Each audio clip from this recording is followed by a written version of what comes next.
Halo guys, kembali di channel Bioskop Mini. Di video kali ini, saya akan merangkum sebuah film horor yang masih fresh banget karena dirilis tahun 2024 ini. Menceritakan tentang kolam angker yang menyimpan sebuah misteri menyeramkan. Langsung saja kita ke alur ceritanya.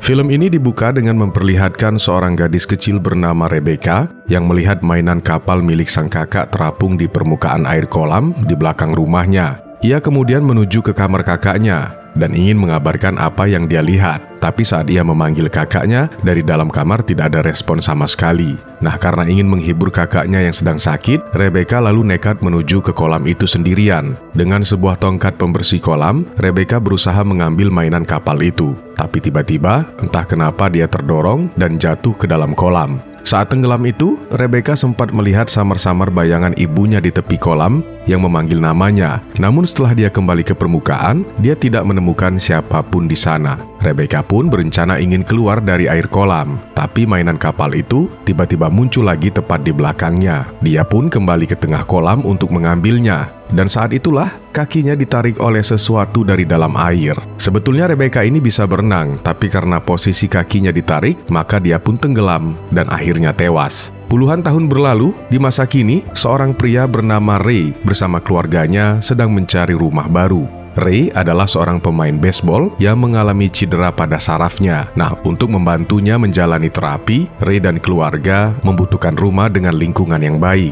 Saat lagi keliling di perumahan itu, mata Ray kemudian tertuju pada salah satu rumah dan dia pun tertarik. Lantas mereka langsung mengecek rumah itu. Dan benar sekali, ternyata rumah itu adalah rumah Rebecca yang tewas tenggelam sebelumnya. Di belakang rumah, kolam itu masih ada, tapi tampak tak terurus. Keyakinan Ray untuk membeli rumah ini semakin besar setelah dokter menyarankan Ray untuk dapat melatih tubuhnya dengan kegiatan fisik, salah satunya berenang. Dan kebetulan, Ray dan istri bersama anak-anak mereka sangat suka berenang. Mereka pun segera beres-beres rumah baru itu, termasuk membersihkan kolam renang yang sudah lama tak digunakan. Kolam itu terdiri dari level kedalaman yang berbeda, namun semakin ke ujung akan semakin dalam. Nah, saat Ray sedang membersihkan lubang pembuangan air di dasar kolam, ia memasukkan tangannya ke lubang itu. Tiba-tiba Ray merasa ada yang menggigit tangannya. Setelah dia menarik tangannya lagi, ternyata benar bagian telapak tangannya terluka. Lalu ada air kehitaman yang keluar dari lubang itu. Ray kemudian memanggil tim ahli air atau kalau di kita jasa pembuatan sumur,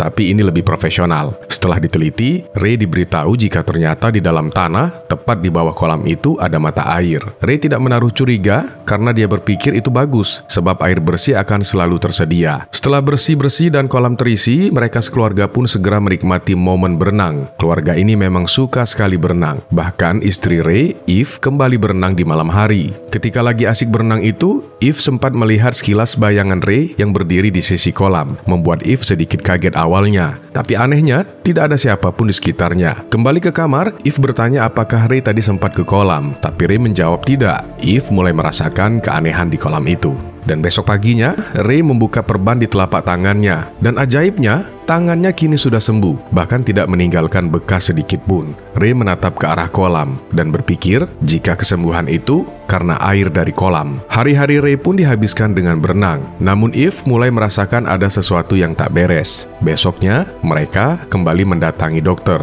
Setelah hasil pemeriksaan, dokter pun dibuat takjub dengan kesembuhan Ray yang sangat instan. Dan itu membuat Ray semakin yakin jika air kolam renang di rumahnya memiliki kekuatan mistis untuk menyembuhkan. Hari itu, putra Ray, Elliot, membawa toples berisi koin di tangannya. Dia ingin mengajak ayahnya berenang sambil bermain mencari koin. Tapi karena Ray sedang berolahraga, jadi Elliot disuruh berenang sendirian. Dan Ray berjanji akan sesekali melempar koin ke kolam. Maka berenanglah Elliot sendirian. Ketika berada di dalam kolam, tiba-tiba ada satu koin yang jatuh dari atas dan masuk ke dalam kolam. Elliot segera ke permukaan dan mengira itu ayahnya, tapi ia tidak menemukan siapapun. Elliot kembali menyelam, dan koin-koin kembali berjatuhan dari atas. Elliot mengikuti koin-koin itu dan tanpa disadarinya dia telah menyelam sampai ke bagian terdalam kolam. Kemudian Elliot mendengar suara yang memanggilnya. Samar-samar dia melihat ada sosok berdiri di sisi kolam. Kembali Elliot ke permukaan dan tak menemukan siapapun. Lalu Elliot mendengar suara hentakan keras dari papan loncat. Lagi-lagi saat dicek tak ada siapapun di sana. Kemudian Elliot mendengar suara perempuan yang meminta pertolongan dari lubang di sisi kolam. Elliot perlahan mendekatinya, dan di sana Elliot melihat ada mainan mengambang di dalam lubang itu. Dia pun berusaha menariknya. Ketika mainan itu keluar sebagian, ternyata ada rambut yang ikut tertarik keluar, dan tiba-tiba ada tangan berbulu yang berusaha menarik tangannya. Beruntung Elliot bisa melepaskan diri, dan dia pun mengadukan kejadian itu ke ibunya. Eve kemudian mengadukan peristiwa yang dialami putranya ke suaminya, tapi Ray ternyata hanya menanggapinya biasa. Di hari berikutnya ketika Ray bersama istri dan putrinya menghadiri perlombaan baseball yang diikuti oleh Elliot, Ray juga diminta untuk ikut bermain. Saat itu, Ray mampu melemparkan bola dengan sangat keras hingga bola melayang jauh. Ray akhirnya semakin percaya diri dengan kemampuannya dan berpikir jika kesembuhannya datang dari air kolam di rumahnya. Sementara Eve semakin melihat ada sesuatu yang tak beres sedang terjadi di keluarga mereka. Suatu malam ketika Ray dan Eve pergi keluar rumah, putri sulungnya Izzy mengajak teman prianya berenang. Saat itu mereka akan bermain petak umpet lah kalau di kita ya. Izzy menutup mata sementara teman prianya bersembunyi. Izzy kemudian berusaha mencari teman prianya itu. Samar-samar dia mendengar suara. Ia pun mengikuti sumber suara itu, dan di antara suasana remang-remang ditambah air yang sedang membasahi matanya, Izzy melihat sosok kepala sebagian yang muncul ke permukaan tepat di hadapannya. Izzy berusaha mendekatinya, tapi saat sudah dekat, sosok itu dengan cepat masuk kembali ke dalam air. Izzy menenggelamkan kepalanya untuk memastikan jika itu adalah teman prianya, dan dia tidak menemukan siapapun di sana. Tapi ketika dia mengangkat kepalanya kembali, ada sosok kepala menyeramkan berbisik di belakangnya. Izzy masih belum menyadari jika nyawanya terancam dan mengira itu ulah teman prianya. Karena dibuat penasaran, Izzy memutuskan menyelam ke dasar kolam. Tapi tak ada siapapun di sana. Lalu tiba-tiba ada gelembung air dari bawahnya dan muncul sosok mengerikan yang berusaha menarik kakinya. Beruntung Izzy bisa melepaskan diri dan ternyata teman prianya sudah menunggu di sana. Pria itu bilang jika Izzy hanya beberapa detik saja menyelam ke dasar kolam. Atas kejadian aneh yang dialami oleh Elliot dan Izzy, Elliot sendiri ingin mengkonfirmasi kepada kakaknya jika kolam itu berhantu. Tapi Izzy beranggapan jika mereka harus merahasiakan hal itu dan menganggap tidak terjadi apa-apa karena Izzy tidak mau mengganggu ketentraman keluarga mereka, khususnya sang ayah yang sangat membutuhkan kolam itu untuk terapi. Besoknya Elliot ingin membuktikan ada sesuatu di kolam itu, jadi dia mengambil kamera dan mulai merekam. Sementara di luar ada banyak teman dan tetangga mereka yang sengaja diundang untuk berenang di kolam itu. Saat itu Ray didatangi oleh anak temannya yang ngefans banget dengan Ray ini setelah melihat kemampuan Ray bermain baseball sebelumnya. Mungkin karena tidak ada putranya di sana, Ray lalu mengajak anak rekannya itu untuk bermain di kolam. Kebetulan di sana ada seorang pria dan anaknya juga sedang bermain. Mereka lalu bermain saling serang dan berusaha menjatuhkan satu sama lain. Ray dan remaja itu terdesak, membuat tubuh Ray tenggelam sepenuhnya ke dalam air. Di atas, remaja itu ternyata berhasil mengalahkan lawannya. Tapi Ray yang kini tenggelam di dalam kolam mengalami kejadian aneh. Ada cairan kehitaman keluar dari lubang di dasar kolam dan masuk melalui mulut dan hidung Ray.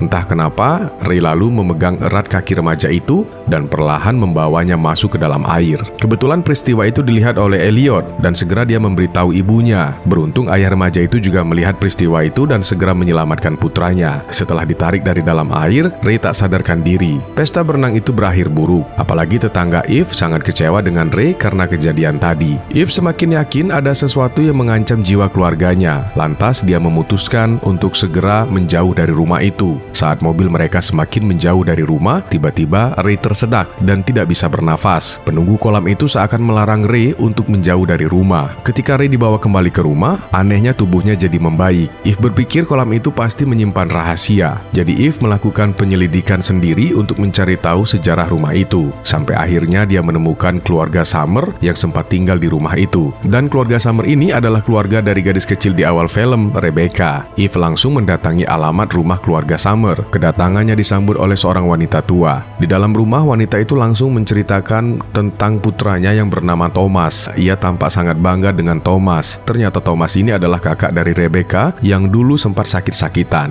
Segera Eve bertanya apakah dia punya seorang putri bernama Rebecca. Mendengar itu, wanita tua itu sedikit kaget. Kemudian dia menyangkalnya. Dia bilang dia hanya mempunyai seorang putra bernama Thomas. Eve langsung menceritakan apa yang terjadi di rumah itu. Eve bilang air kolam itu bisa menyembuhkan suaminya. Tapi di sisi lain dia dan anak-anaknya melihat sesuatu yang menakutkan. Eve sangat khawatir hal yang sama akan terjadi pada keluarganya. Meski awalnya sedikit menolak, akhirnya wanita itu menceritakan apa sesungguhnya di balik kolam itu. Ternyata jauh sebelum ada kehidupan di lokasi rumah itu, dulunya ada mata air yang memiliki kekuatan. Orang-orang zaman dulu menyembah mata air yang dinamai Temagami, atau artinya air yang terdalam. Tapi untuk bisa memberikan kesembuhan, ada syarat yang harus dipenuhi, yaitu penghuni mata air meminta imbalan nyawa. Yang lebih mengejutkan, ternyata saat Rebecca ditarik oleh makhluk penunggu kolam, ibunya atau wanita itu mengetahuinya, dan dia membiarkan saja putrinya ditarik oleh makhluk itu, sebagai imbalan agar putra sulungnya Thomas bisa sembuh dari sakitnya. Lalu wanita tua itu tiba-tiba mengalami batuk hebat, dan air hitam mulai mengalir melalui selang yang terhubung ke tubuhnya. Dari matanya pun menetes air kehitaman dan ekspresinya makin menyeramkan. Melihat itu, Eve segera kabur. Seperti rahasia dari kolam itu yang sudah terbongkar, di rumah tiba-tiba air kehitaman mulai keluar dari dasar kolam. Dan tidak hanya itu, kekuatan jahat dari kolam itu juga merasuki Ray yang lagi mandi. Di malam hari, Elliot dan Izzy baru saja pulang ke rumah dan mendapati rumah mereka dalam keadaan gelap. Kemudian di dekat kolam, Elliot melihat kucingnya yang sempat menghilang kini sedang berada di atas perahu karet di atas air kolam. Elliot berusaha menarik kucingnya, tapi dia dikagetkan oleh hantu kolam itu hingga membuatnya terjatuh masuk ke dalam air. Izzy yang melihat itu segera akan menolong. Beruntung Eve sudah kembali dan membantu Izzy menahan alat itu untuk tidak berputar. Eve kemudian langsung menyelam ke kolam untuk mencari putranya. Izzy kembali ke dalam rumah dan melihat ayahnya sendiri, Ray, dengan ekspresi mukanya yang menakutkan. Dikuasai oleh roh jahat, Ray berusaha menyerang putrinya sendiri. Sementara itu di dalam kolam, Eve berhasil menemukan putranya dan akan membawa tubuhnya ke atas permukaan. Tapi kemudian jalannya dihalangi oleh kehadiran makhluk-makhluk yang menyeramkan. Seakan mereka ingin menghalangi Eve dan putranya untuk kembali ke permukaan. Beruntung Eve bisa melepaskan diri, tapi kini ia kebingungan karena tak menemukan jalan kembali. Nah, dalam situasi genting itu tiba-tiba muncul Rebecca. Rebecca lalu melepaskan sebuah koin dari genggamannya. Kemudian posisi tubuh Eve dan putranya berputar. Nah, dalam keadaan terbalik itu, Eve bisa melihat cahaya kolam di atasnya. Eve berhasil kembali dan berusaha menyelamatkan putranya yang belum sadar. Tapi dari arah belakang, Ray yang telah dikuasai roh jahat itu menyerangnya. Beruntung Izzy datang menyelamatkan ibunya. Kemudian sisi kesadaran Ray berangsur kembali. Seiring bayangan tentang keluarganya muncul di kepalanya. Lalu Elliot juga sadar. Tapi saat tubuh Elliot dibawa menjauh dari kolam, Elliot kesakitan. Ray yang melihat itu menyadari sesuatu. Ray lalu memutuskan masuk ke dalam kolam. Akhirnya Ray masuk ke dalam kolam untuk mengganti posisi putranya. Di akhir film, kolam itu ditimbun untuk selamanya, bersama dengan jiwa Ray dan orang-orang lain yang sempat menjadi korban. Secara keseluruhan, meski sebetulnya alur film ini mudah ditebak ya, namun film ini cukup bisa memberikan ketegangan dan bikin penonton untuk tetap stay di setiap alur ceritanya. Oke, sekian review film yang berjudul Night Swim. BTW ini malam minggu ya, selamat bermalam minggu untuk kalian semua, sampai jumpa di review film berikutnya.